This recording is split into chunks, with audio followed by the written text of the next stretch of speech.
Hey y'all, welcome to another episode of Boss Talks. I'm your host, Kevon, CEO of Entrepreneur Consulting. And today with me, I have Eugene. I'll let him go ahead and introduce himself and tell you guys what he does. What's up? What's up? I'm Eugene Bennett, a photographer, cinematographer, writer, editor, owner of Shaded Media LLC. He does it all, y'all. Do a little bit, So my first question, Eugene, is how long have you been an entrepreneur? Technically speaking, I've only been incorporated since June of 2020, but I've been running Shaded Media as a business on the side for about 6 years. Okay, so new, a little new, but New not too to, new. I'd say new to the actual business aspect, having to worry about the real business details versus Mhm, doing it as something on the side, getting a little paper under the table type of thing. mhm. So what made you go into the photography industry? What started it was I have a clothing brand Mhm, and started taking photos for that. This was in 2013. mhm, And me and my business partner at the time was like, these photos look kind of all right. So I started traveling a little bit more, went to a few islands, some cruises, took a camera with me. And I mhm. was like, I Oh, might have decent. a little bit there. Shooting on a little Samsung smart cameras, nothing crazy at all, right? Mhm, Um, Started doing more photos for the brand, and I went and bought my first camera, which was a Nikon D3300. mhm, And that pretty much jumped it off. I started doing a lot of free work early on, just a lot of photo shoots of anybody. mhm. And yeah, that's pretty much where it started from, 2013. So what made you want to become an entrepreneur? Like you Um, mentioned the clothing line. So what made you wanted to dive right. into the deep end with the rest of us? Yeah. So, I mean, I wasn't really thinking full-time entrepreneurship with the clothing brand. Mhm, Excuse me. That was just something that me and my partner thought would be cool. Um, everybody likes to wear something fresh and different. And we felt we had some cool fashion ideas, so we came up with that. Me seeing how people looked at my work as a photographer mhm, pretty much built me up to the fact that, like, okay, maybe I could actually do this and make good money from it. So it started there. And then as I got booked more often, it mhm, helped me to realize that, bro, you can really make some like real money doing this. So I mhm, started getting better equipment, looking a bit more into like how I should do my pricing, contracts, all of the things that you kind of have to take those losses from early on when dealing with certain customers. So mhm. I took all those bumps early in the game.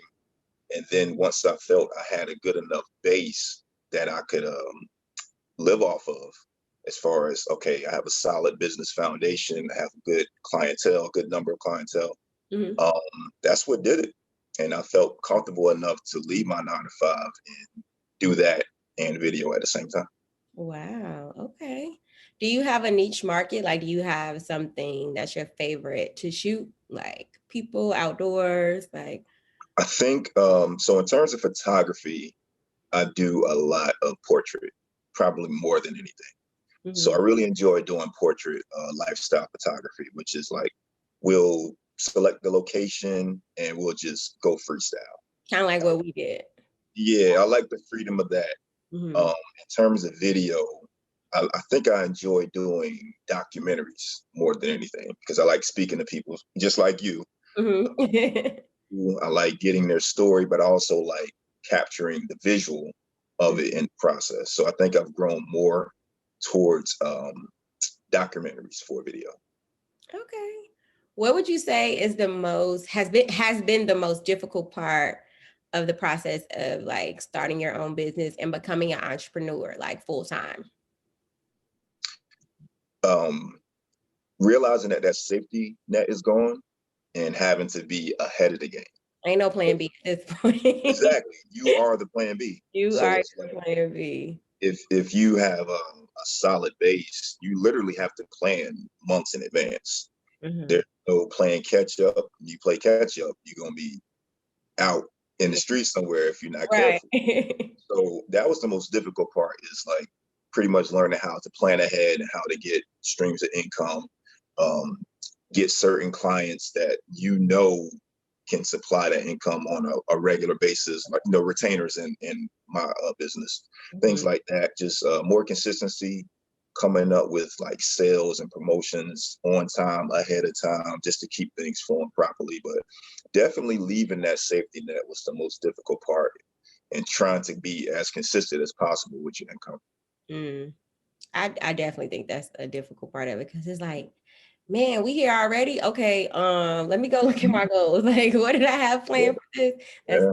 definitely a hard part. What's your favorite part about being an entrepreneur? Uh, the schedule, being able to do what I want when I want. That flex. Last year, I pretty much I took my first vacation without having to put in for it. That Without felt having to ask somebody else, don't that feel good? listen, that felt Like, amazing. I was just like, okay, I'm going to block this schedule out for this week Mhm. or so. I didn't have to put in for it, get approved, and all of that. Make sure I had the PTO. It was a different That's feeling, and it's something you can't go back to it's after a you. powerful feeling. Like, I ain't have to ask nobody for this, or I'm able to control when and I do and I don't work. Like, it's Yeah, liberating. it really is. It It's really is. That's liberating. the best part is the scheduling for sure. What's your least favorite part? Least favorite would be there's always something that happens that you have to learn from and make your business better. Mhm. Those bumps in the road, right? For me, it's always something that I feel I have to add to my contract after it happens. So, I can see you that. know, I can. for example, with video, maybe I'll have a client that just keeps wanting revisions, revision, change this, change this, change this. That led me to say, hey, I have to limit the number of revisions in my contract. Just stuff like that. And just kind of like taking that loss that first initial time. Because you Mhm. think about it, and it's like, I Man, can't, I thought about I this. gotta go ahead and take this loss because Right. I can't, you know what I'm saying? I can't do it any other way. So yeah, that's probably my least favorite part. What would you say has been your biggest success thus far? My biggest success, I would say, was actually towards the beginning of last year when I started really taking video seriously. Mhm. I I wrote, directed, and shot my own short film, casted it and everything, Okay. and we held a release party for it. Great turnout, great response. So that was like my biggest. It was almost like a self accomplishment because it was like, all right, I need to prove to myself that I could do this, and then when I did it and saw the response, and I was like, okay, this is liftoff, pretty Right. much from here. Time for takeout. Okay. Do you have any regrets about like going diving into full-time entrepreneurship or anything that's happened thus far in your process? My only regret would be that I didn't do it sooner because You'd it's be not like, surprised how often I hear that. yeah, it's because like, I mean, of course, everything happens on time for a reason. So I understand that. And, I learned from previous mistakes and all of that. But I feel like, man, had I taken this jump when I was a little bit younger, you can't really say because you're wiser as you get older, but it's just one of those things. I was like, man, I wish I would have done this years Man, ago. if I had did this before, I'd have been on vacation, right? Yeah, yeah. I'd be good in like retirement mode right now for sure. Mhm, mhm. What are your essential tools for success? Like, what is something that you use every day or something that you do every day that Mhm. contributes to you being successful? Um, Planning my week out, like making very short-term goals, Mhm. even daily goals, helps me stay on track, helps me stay productive. Y'all hear that? Um, We talk about smart goals. Um, Listen to this man. Absolutely. And given that I'll have maybe a long queue at some point due to all the bookings or a short queue, it Mhm. doesn't matter. I try to keep daily goals. I try to keep monthly goals, weekly goals. On top of that, I think one of the biggest keys to my success is always good customer service and always transparency Mhm. and communication with customers. I think anybody that's worked with me can say that. That's probably one of the best things is that they feel like they can just speak with me about anything. You too, as well. I definitely, I was gonna say, Um, I'm a testament to that. I right. definitely can agree with that, and especially you have exemplary customer service. Like, Thank you.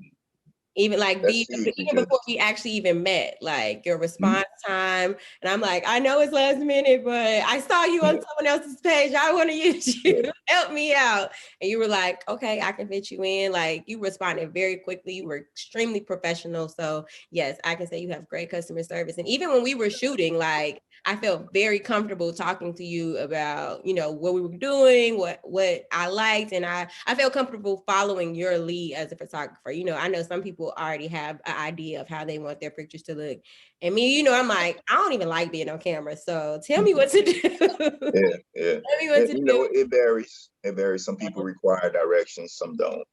You Mm-hmm. know, that's just you learn your client as you get to that booking date through communication. So communication is very important for sure. Mm-hmm. And you haven't mastered it. How do you market your business? And so currently I use a lot of social media Mm-hmm. ads and things like that, but I begin to step it up a little bit more this year. You know, I kind of make a lot of money in my business off of making commercials for people, but I haven't done one for myself. So Wow, really? it makes no sense whatsoever. So you'll be seeing a lot of shaded media commercials. You'll see like my cinematography reel. That was pretty much the beginning of it, which is kind of like a recap of some of like the best scenes I've shot over the past year. Mm-hmm. Just you'll see a lot more marketing promotion, not just being bundled into social media. You know, I'm looking into like physical forms of media to get Okay, the word out as well. that's what's up. I feel like marketing is like Number one, end all be all. Like it's yeah, it. Like it is it. Do you have or have you had throughout your career thus far a business coach or a mentor? I have not. That's one of the things that I've always didn't have, Mm-hmm. and I've been in different aisles of like being a creative, and all of them has been self-taught. So I'll have someone that I'll just kind of follow and watch, Mm-hmm. take little things from, but not, it could be somebody I don't even know personally. It can be somebody I watch from afar.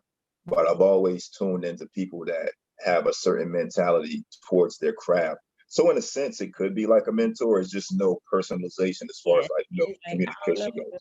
Uh-huh. But yeah, I definitely take I take tips and I take tricks from some of the best people to do what I do. Okay.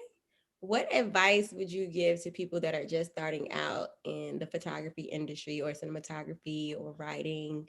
What would you tell them when it comes to them jumping off the ledge and starting their entrepreneurial journey? Make sure you feel comfortable about what you're doing, Hmm. because when you're comfortable about that, you can answer any question. If somebody asks you something about a particular part of the photography or videography that you're not quite strong in, you know, it's going to show. Hmm. Your confidence is going to rub off on your client, because then your client will be like, oh, I'm not too sure how this is going to turn out because you don't seem confident in your answer. Hmm. So education in your field is huge. Like I've done master classes, I've spent money on, you know, bettering my education in photography and videography. Hmm. Invest in yourself. I That's was the gonna say you biggest. invested in you. Absolutely, absolutely. Invest in yourself. That's the biggest thing. And I think once you have your confidence there and you're Hmm. sure of what you can do, I think everything else kind of comes naturally. Hmm. Um, the clients, because your work will eventually get there. I think people try to jump to, I need the most expensive camera and I need the highest paying client. You know, everything kind of moves in a fashion that you'll get there if you take the steps to get there properly. Right. And a lot of people think it's linear, and it's not. It is not at all. It's not Not linear. at all. Like I've heard a lot of photographers say, I shot this on my iPhone. And I'm like, wait, how? Because my iPhone does not do that. And then they That's the showed me thing. all types of tips and tricks. And I was like, wait a Yeah, minute, like this is crazy. But you know that they know their craft if they can shoot absolutely. something beautiful on any type of camera. You know what I mean? So And the camera's important, but you knowing how to use it is most important. You know, mhm. I've seen people with $5,000, $6,000 cameras, and they shoot on auto. They don't know how to Don't know manually what to do with it. expose their own photo, which is crazy. It's like, Mhm. okay, let me get your camera and let me show you something real quick. So I mean, yeah, education is key. I agree. Are there any podcasts, books, or other resources that you would recommend to anyone that's starting out? That are in particularly in my field or Mhm. just overall. Or overall, So like in general, like anybody that's like, oh, I'm thinking about this, but I'm also thinking about this, and I don't know what to do. But yeah, well, yeah. a good one for photography is actually my homeboy Gavin Bull, where he hosts a podcast called Paid in Exposure. Hmm. It kind of goes into the business, it goes into the ups and downs, dealing with certain clients. He pretty much touches on everything. You know, I know Gavin personally. I've listened to it. I'm actually going to be on it soon at some point. Great podcast, especially for photographers. Definitely check that out. Okay, okay. So I would like to say thank you for joining me on Boss Talks today. I've enjoyed having you and I appreciate your feedback.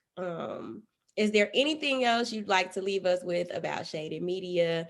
Let the people know how they can find you, how they can book you, and just any gems you'd like to drop. Yeah, well, appreciate you having me on for sure. That's first. I would say, as far as like what to expect from Shaded Media, we have our first feature film coming this year, so look on for that. Okay. Um, you're just going to see a lot of us. I'm expanding. You're going to see more people a part of the team. You're going to see more media everywhere. I'm closing in on some corporate clients. You might see me with some big clients really soon. Okay. Um, You better. yeah, listen, I'm trying to get there. I'm trying. But You as far as a gym, man, I would just say there's always somebody better, but don't let that tone your will or your drive. You're always going to see someone that's a couple steps ahead. Doesn't mean that you're a couple steps behind. Oh, that was a good one. And how can we find you? Yeah, so you can find me on Instagram at Shaded Media LLC, and my website is shadedmediallc.com. YouTube also is the Shaded Channel. The Shaded Channel. Okay. Well, guys, there you have it. Eugene from Shaded Media LLC. And we will talk to you later. Thank you for joining Boss Talks. Peace.